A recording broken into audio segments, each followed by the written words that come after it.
Las Lomas, you can do better than that. Good evening. Thank you for this wonderful atmosphere here. I don't remember last I came to Las Lomas, but this will not be the last time. So thank you for your welcome and thank you for your greetings. And to everyone who's here with us, other MPs, senators, councillors, aldermen, viewers, many are joining us. Somebody just asked us, what is the link? Because in Canada, they want to look on, they want to watch what's happening here tonight. So all distinguished members of the UNC family, allow me one moment to pay tribute to some wonderful people from the constituency of La Joqueta, Talparo. Councillor Ryan Rampersad is out the country, I believe. Mr. Manmohan Gosain. Yeah. Ms. Dara Seals Nelson. Mrs. Gemma Edwards. Councillor Balmati Gosain. Mr. Lima Ali. Do you know these people? They're in your constituency.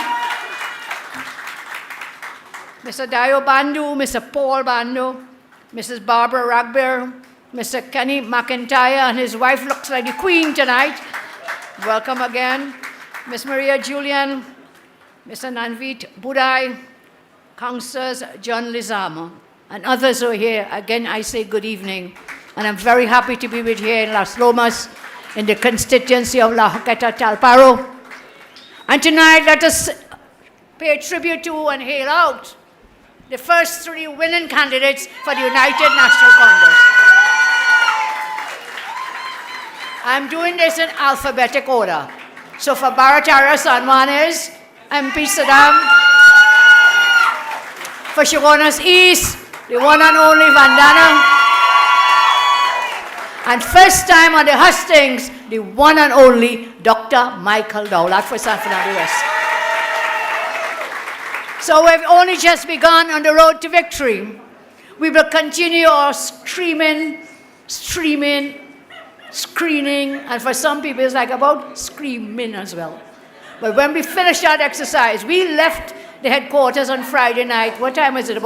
Barry, what time? About 3 a.m. on Friday, you know. Because this screening exercise is no joke. Before we got there, we did screenings by doing due diligence, going through the forms, the nomination forms, some persons, double-checking, Googling, really researching on persons who would come to us in person. So first we had to check out everything that they wrote on that form to make sure they were telling the truth. Or make sure that maybe by mistake something got in that was not true. So you have to do that. You just can't come and bring people in front of you and spend a half hour and say goodbye. No. It's a very transparent process.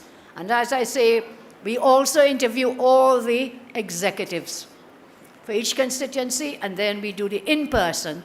And that was the exercise on last Friday, and we will continue. Now, Saddam told us about some man have to get locked up.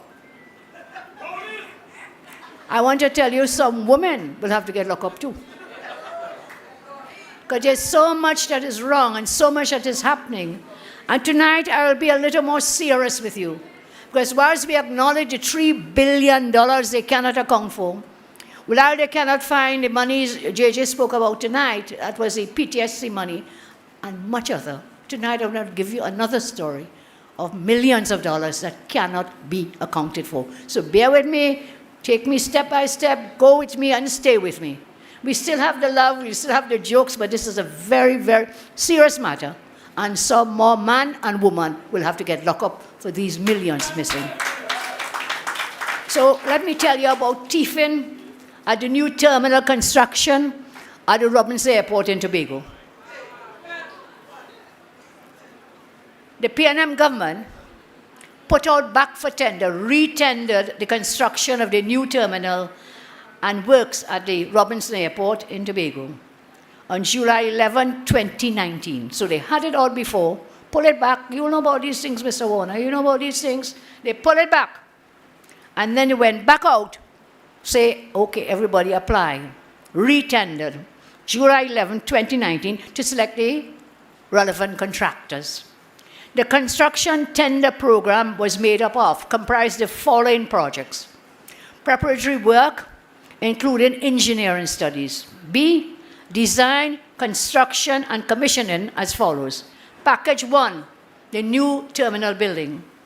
Package 2, associated airside infrastructure, including apron, taxiway, aircraft parking, and perimeter fence. Package 3, associated landside infrastructure, including a car park and access to the new terminal building. Package 4, outfitting of the new building, including procurement, purchase, and installation of terminal building equipment. That was in 2019, retendered. On October 31, 2019, the government agreed to the award of contracts by NIDCO. Who is the chairman of NIDCO? Anybody remembers? The husband of the Speaker of the House of Representatives. His name is? No. They're waving back and telling me that's not true. No. Okay. Stay on NIDCO, Jack. Help me. So, Herbert George. Thank you for the correction. So our George is our George, but this one is Herbert George. So on October 31, 2019, they agreed to the award of contracts by NIDCO to 1. China Railway Construction Caribbean Company Limited, in the total sum of TT dollars 912.0 plus millions, 912.031. Well, these are billions. That's them reading numbers. My maths do always maths. So here we are. TT dollars 912.031.072.00. That is equivalent of US 134, 122, 216.52. Now, this was for China Railway for the main works in the construction of the new terminal and associated works at the airport in Tobago and the upgrade works at the existing terminal. Another company was awarded, and that company name of it is CEP Limited. They got the contract sum of TT dollars 27,675.075.94 for oversight and supervision services. Plenty of money we talk about here, you know. That is the second company. Then they awarded management fees to NIDCO of the sum of TT 47,104,008.70. So NIDCO was to do the project management, and they got the fees. And then they spent $300 million or allocated for land acquisition consultancy via a TT 300 million Scotiabank loan. The total project cost was approximately then, when we add up all of these, $1.286 billion. Remember this as we go down the pathway. $1.286 billion or TT $1.286 billion, okay? From the start, the project was massively overpriced. In January 2020, so we started from 19 coming down to 2020, China Railway was expected to complete the main works over 24 months. That's 2 years. 2 years. With a 4 months for detailed design and 20 months for construction. The completion was supposed to be by the end of 2022. Where are we now? 2024. The projected completion for 2022. Okay?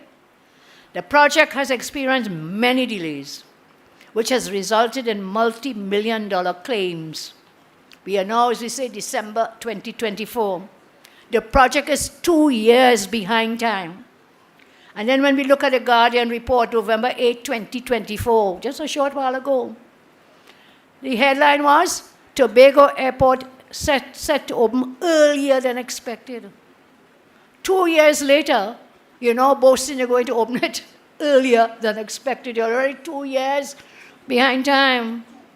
Maybe it's only Trinidad Guardian can have that headline for a project that is 2 years behind time. The article, and I quote from it, during a visit to the construction site yesterday, Guardian media observed the larger of the two buildings was approximately 95% complete, with workers seen handling smaller tasks on the nearly completed buildings. I'm still quoting. According to George, that's the real George, the one in charge, the project remains on budget and has faced no major setbacks. Where you living, man? You're 2 years behind time. That is lying. No major setbacks. According to him, we are working towards having it done, having it completed no later than the first quarter of this year, of 2025, because they really want to open this airport before the election. Huh? So he's now saying we're on track now to open it in first quarter 2025. I continue to quote from the article. In September, yes, Prime Minister Kamla Persad-Bissessar will open it. Thank you. With your help, we shall be there. In September now, the Prime Minister, the current Prime Minister, gave Parliament an update about this project. He noted that payments to date to the main contractor was a total of US $65 million, and that not include the $300 million that was the land acquisition. So the cost of approximately $300 million more. Moving along, at the contract signing ceremony for the expansion project in January 2020, Finance Minister, you remember that guy? Can't tell us where $3 billion gone. Can't show it to the Auditor General, to the people of Trinidad, because this is what he said. He said a total of $1.2 billion will be spent on the construction of the new airport terminal in Tobago, along with an upgrade of existing facilities and the acquisition of land in Crown Point to complete the expansion. He said the new terminal was expected to cost $870 million, while $36 million would be spent to upgrade the existing terminal. He said the government allocated $300 million to acquire 53 acres of land from between Storbay, local road, and the airport perimeter fence in the Bon Accord area. So let's look yearly now what they've spent so far towards contract packages. In 2021, they spent TT 193.37 million. 2022, 59.65 million. 2023, 86.84 million. 2024, 363.39 million. Thus far, as at September. Total so far, $702.25 million spent. Rowley said they paid the contractors $65 million US, which was TT 442 million. But until September of this year, they had actually paid $702.5 million, way above the cost overruns. Then we have the land acquisition and consultancy costs, $251.76 million. Total to be spent to date on these packages, including land acquisition, $954 million. Follow me, stay with me. You will see where your money is going and find out you still don't have that airport terminal building. China Railway contract is a design-build contract, and therefore it is fully responsible for designing, and that must receive non-objections from the client's representative, which is NITCO, before they implement. The design non-objection by NITCO took a very long time due to concerns raised about the applicable building code. As a result, NITCO terminated its oversight and supervision consultant, CEP Limited, in July 22. And they attempted to address the design issues. What did they do? They hired somebody else to pay more money to, further reorganizing the project management January 23. Mott MacDonald, based in London, is one of the world's most experienced aviation consulting firms. Finance Ministry engaged Mott and asked them to please do the due diligence, do the technical due diligence on the project. You can't have an airport collapsing, you can't have people walking and collapsing, plane bouncing down each other. Due diligence to identify the issues and to recommend a suitable way forward. I happen to have had somebody put it in my mailbox, a copy of the Mott report, Mott MacDonald report. On the screen, I'll ask Evan to put up page 12 of that report, the MacDonald report. And that page 12 gives a diagnosis of the project that was done in December 2023. Let's read what it says, and I quote, current state.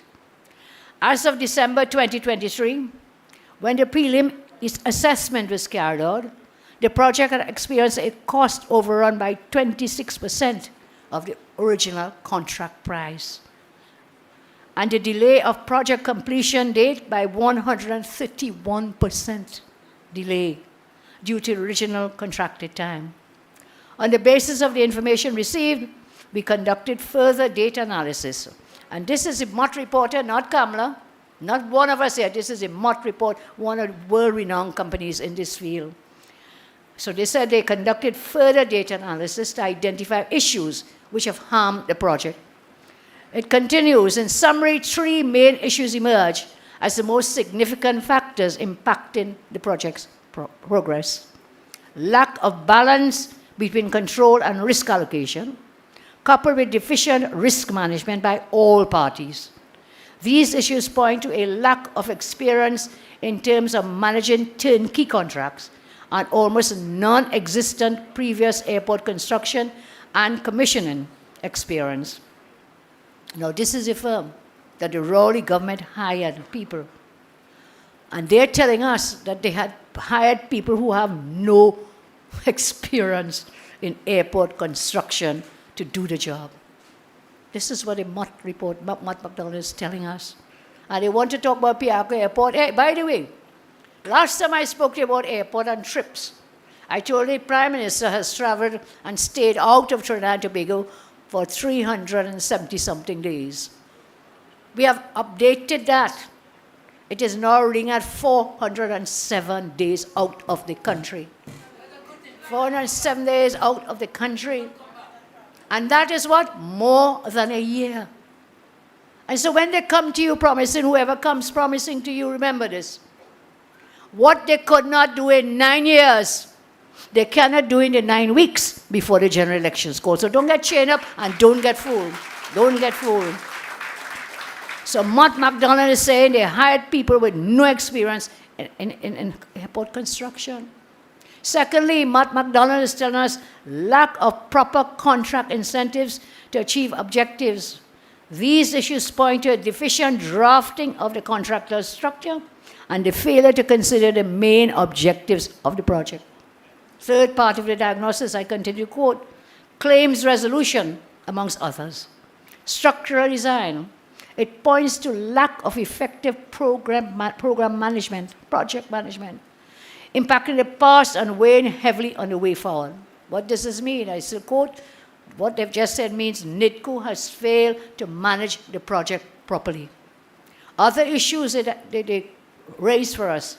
A, lack of continuity of project roles, introducing different resolution criteria, responsibility, and liability. And B, reported inconsistencies conspiring against decision-making. Again, Mott MacDonald received 5 different programs during December 23 and January 2024. So it was a total chaos and confusion. This point means that no one really knew what was going on this side. Mott further identifies C, program inconsistencies, and D, long lead procurement schedule. So this is Mott MacDonald report. It is showing that since 2023, Rowley's government and Herbert George and NIDCO have been covering up the mess that this project is in, and they have been lying to the country. Remember, I just told you for this month of November when they said, near at end, coming soon, coming soon. The only thing coming soon is Rowley is the general election and you go in soon. Rowley must go. You must go. You must go. And here we are again. Mott MacDonald Limited made some recommendations for government, including hiring an international company with experience to remove NIDCO and the government from the blame for the mess. Now, they've been lying from the inception of this project. And I want you to remember the late Mr. Manning, what he told the country. Do you remember? Show me a liar, and I will show you a thief. They've been lying, and they've been lying. Can we put up the slide, please, Kevin? The Mott MacDonald recommendation slide here, and I quote, look at recommendation B, which says, although we propose that NIDCO is retained as owner, we suggest that NIDCO is removed from the firing line and that total responsibility and control over project delivery is vested in the type of company described under point A, which is to find a company with the expertise and experience. So Mott MacDonald got the Minister of Finance to engage his services, somebody we call Gleeds International Limited, another company, Gleeds International Limited, to provide program management services for the US 2.4 million or TT 16.8 million. I have the Gleeds schedule as well, their report submitted to NEDCO in my possession, and we can show you that report of Gleeds. These are the relevant parts for the moment. Quote, following a recent discussion, there appears to be some confusion within the ministry regarding the project's completion dates. As such, the Minister of Finance has sought clarity on the project schedule. Further, when looking at the integrated schedule that combines schedules from Airports Authority and China Railway, it currently shows a finalization of commissioning activities as the 23rd of June 2025. Coming soon. Coming soon, 2 years now. Gone now to 23rd June 2025. That is based on current information submitted by China Railway and the Airports Authority. I continue to quote from the Gleeds report. Although we appreciate that there is a want to have a soft opening of the airport early in 2025, our preference would be to wait until the completion of the contractor's commissioning, testing and training period, which is now being shown as March 31, 2025. They continue, Gleeds, and I quote, however, what is not shown from the Airports Authority schedule is when operations will transfer from the existing terminal to the new terminal. The current date for the first flight is also not shown. However, we would expect this to be shortly after finalization of completion activities, 23rd June 2025. So government is trying to rush the opening of that terminal without adequate testing and commissioning of the equipment. I can tell you that they will not make the deadline to open the terminal next year. Do you know why? They wouldn't make it. They'll just keep promising and kicking the can down the road. They will not. And this is why. China Railway has now informed the Minister of Finance that it's experiencing severe cash flows due to increased costs and pending claims. And if these are not immediately addressed, will cause further delays in completing the project. The Minister of Finance proposed that all payments for variations categorized as approved, instructed, and anticipated, totaling approximately US 14.2 million or TT 96.56 million, be paid to China Railway. So they paid China Railway 96.5 million for variations. What happened? The price went up. Doesn't end there. Gleeds also projected approximately US 4 million or TT 27 million for project risks. So what happened? Price going up again. Stay with me. We'll get there. China Railway also submitted a claims assessment report. They submitted 29 claims as on May 17, 2024, with a risk exposure of about 204 million TT dollars, arising from a combination of delay cost and other costs. So what happened? The price went up again by $204 million. But when you add VAT to that, it now comes up to $229.5 million, price going up again. The Finance Ministry was advised that based on NITCO's assessment, they can advance to China Railway the sum of $102 million on account of consolidated claims as requested. So government has paid TT 102 million out of owing monies of 229.5 million so far.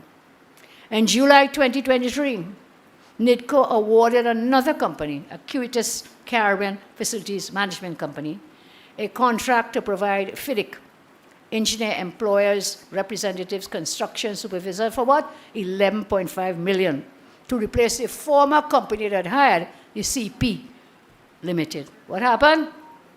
Price going up again.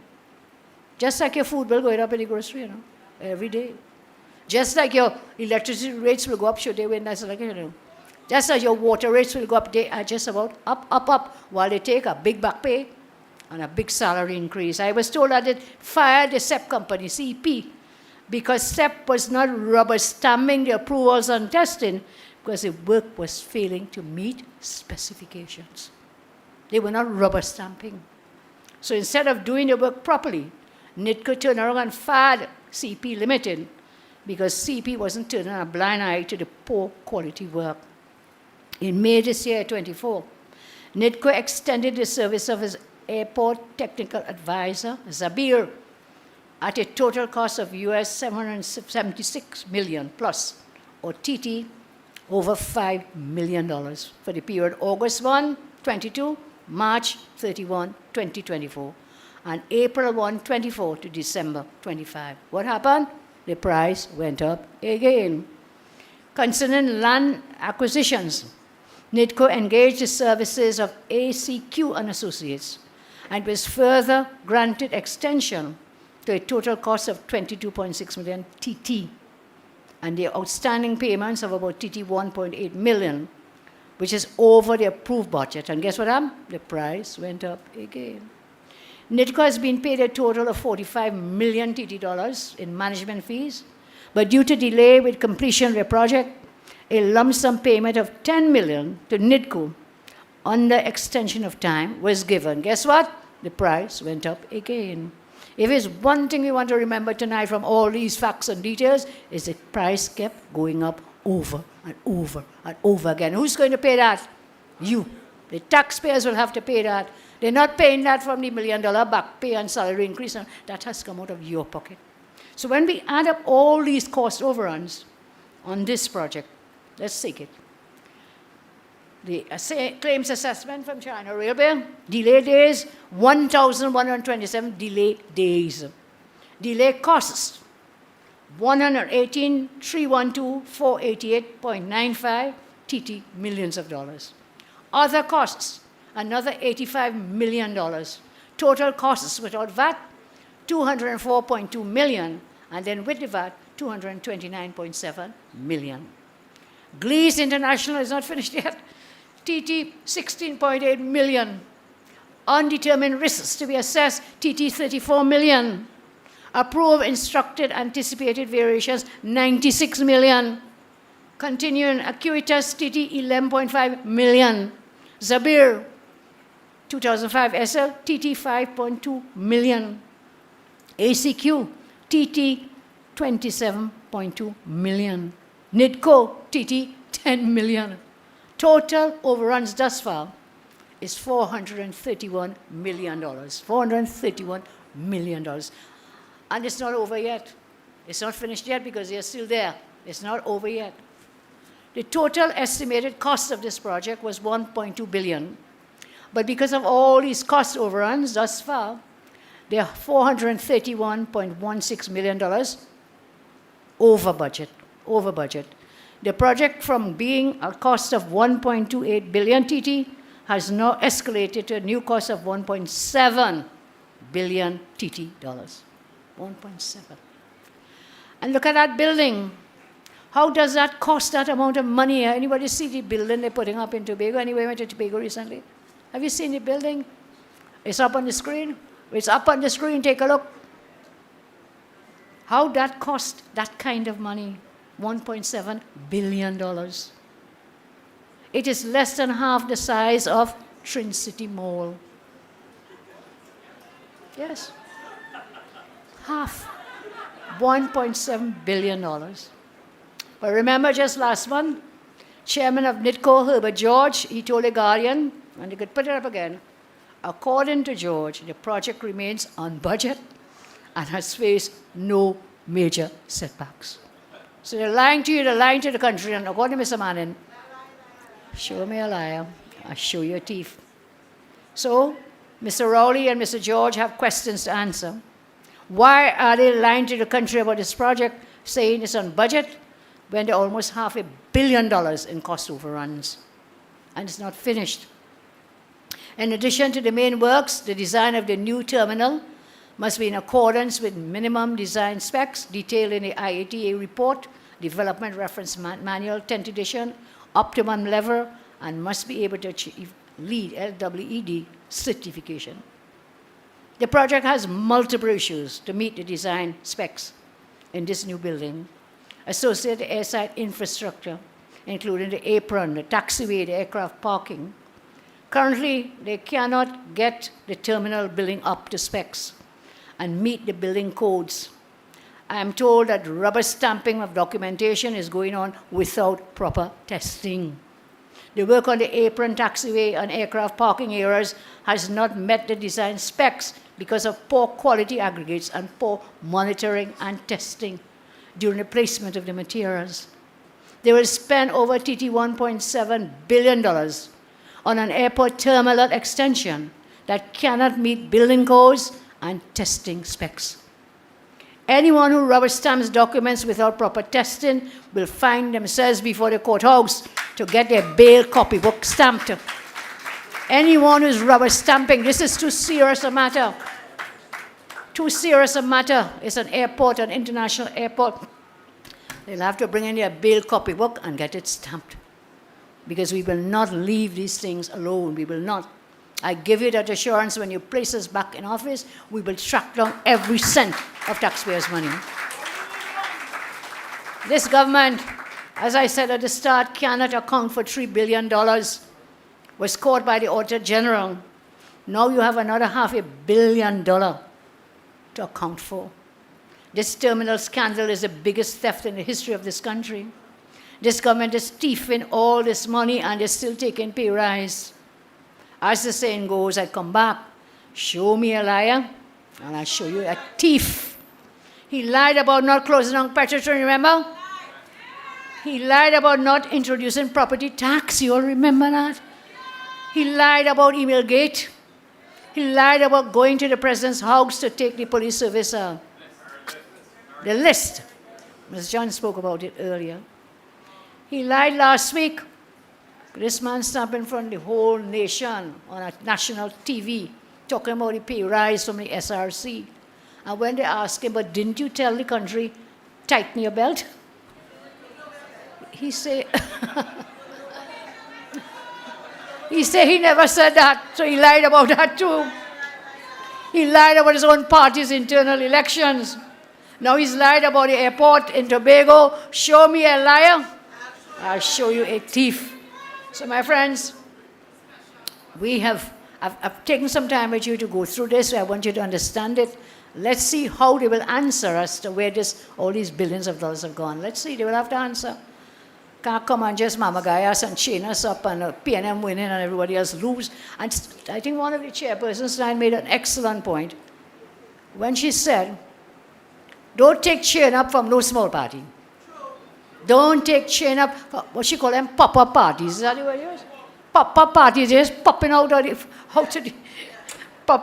in the open, coming to ask for your vote when they can never form a government. Never has a third small party even won an election, far less won a seat, far less to come to form government. They have one purpose and one purpose only, which is to allow the P&M to slip through by splitting our votes. Don't get chained up, I beg of you. Do not get chained up by these pop-up parties.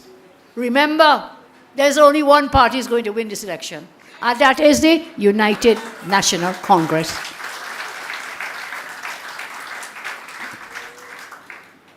Now, I've been speaking about the deportation of the illegal Venezuelans, yes?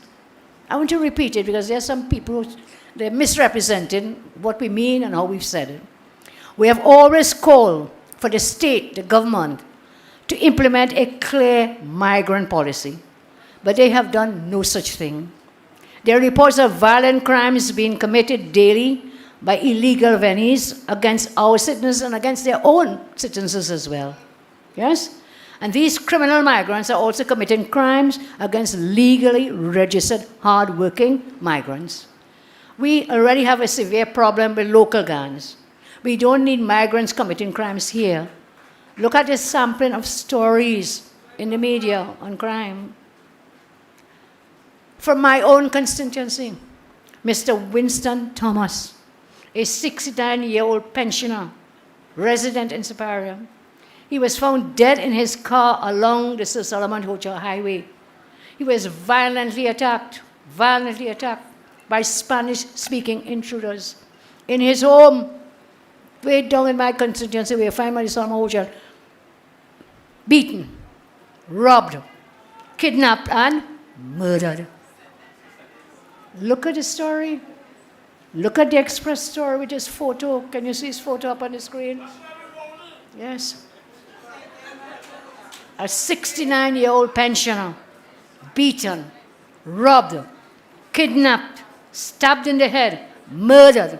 And still there are lunatics and cowards amongst us, political simps, attacking me for my statements because they were only concerned with politically correct things to say. Is it political correct thing to say?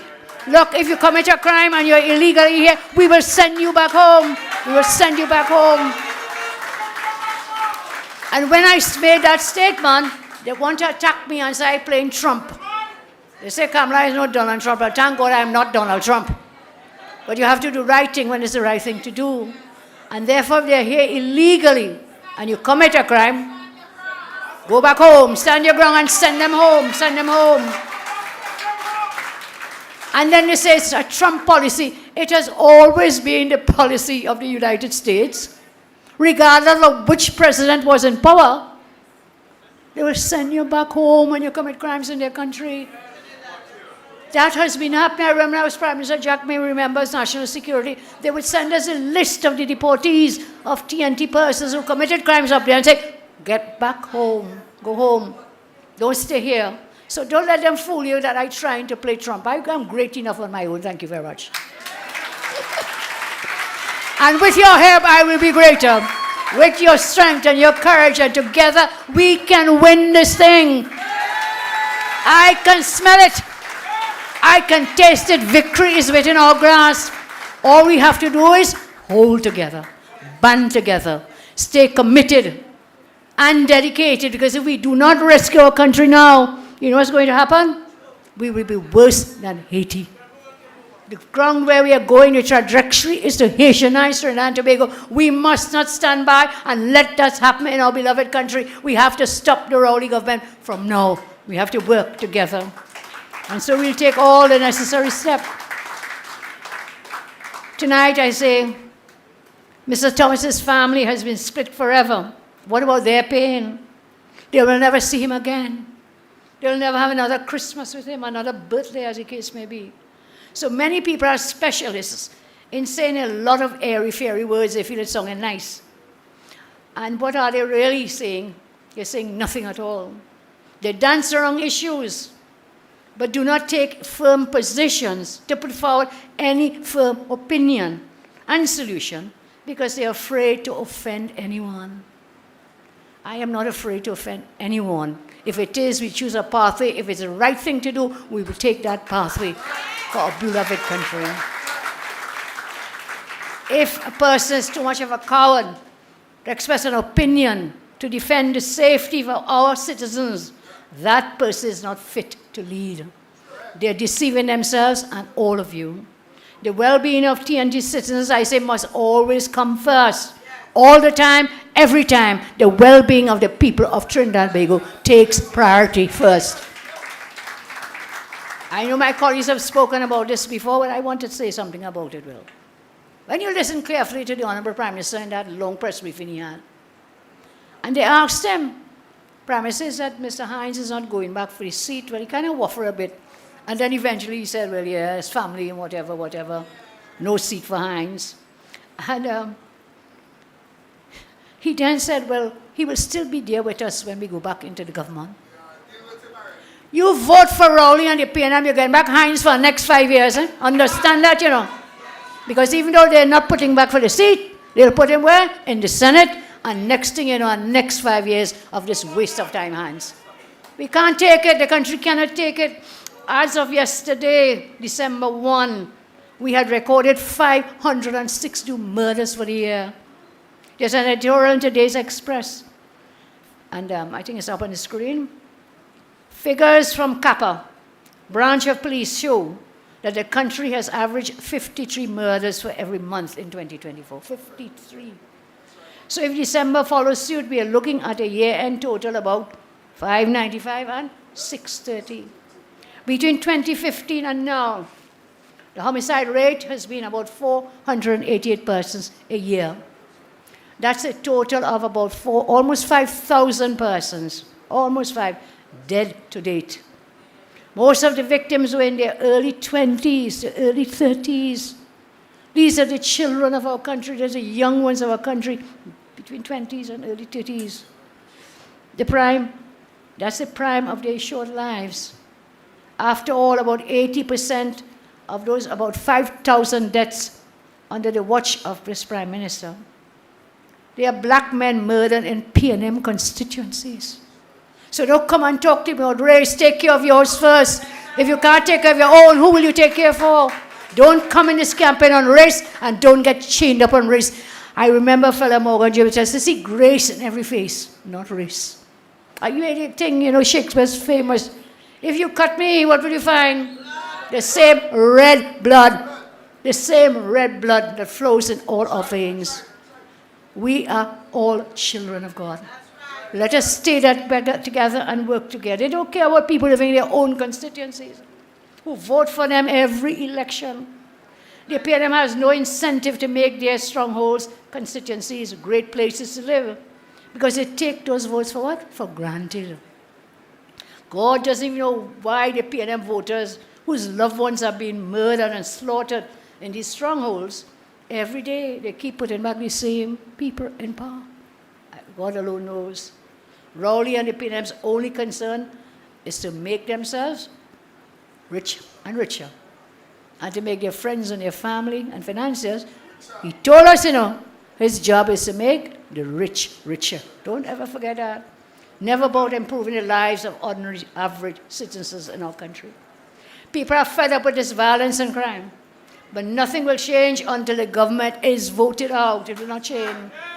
The PNM has hatched a plan to fool the country into believing Hines will be gone as National Security Minister after election, because it said they're not giving him a seat. So why you're not giving him back a seat? Why you don't move him now? Why don't you get rid of him now, after all these murders and all that, and human invasions, extortion? What you keeping him for? You're admitting he's a failure. You're not giving back seat, but you're leaving him there, what, to make hundreds more die before that election?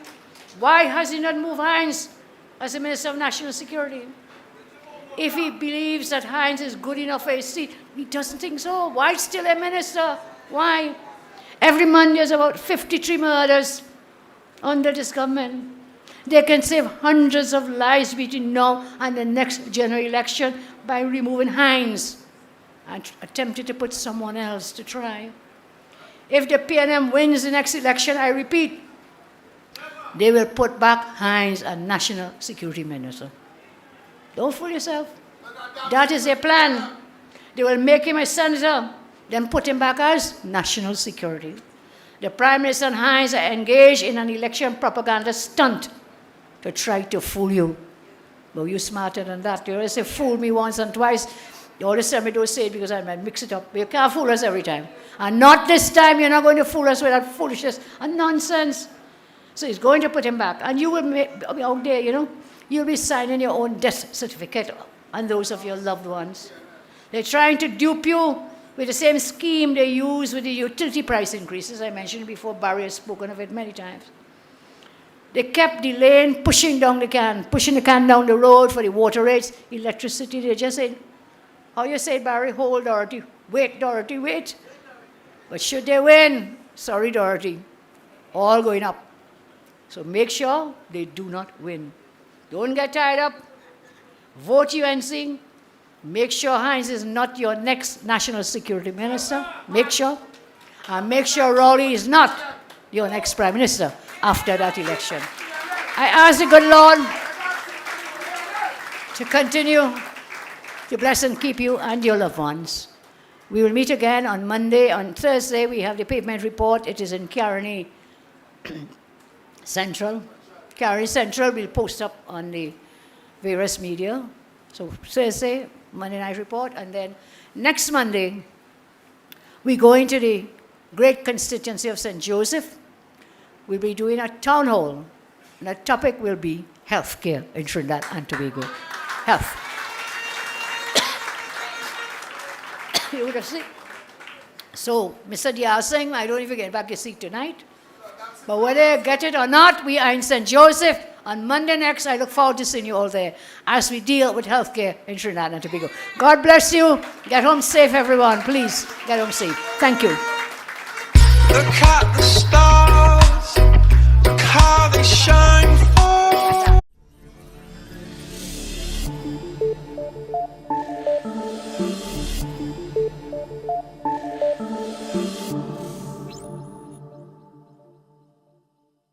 Do you know that in 2016, 66 liters of diesel cost $100?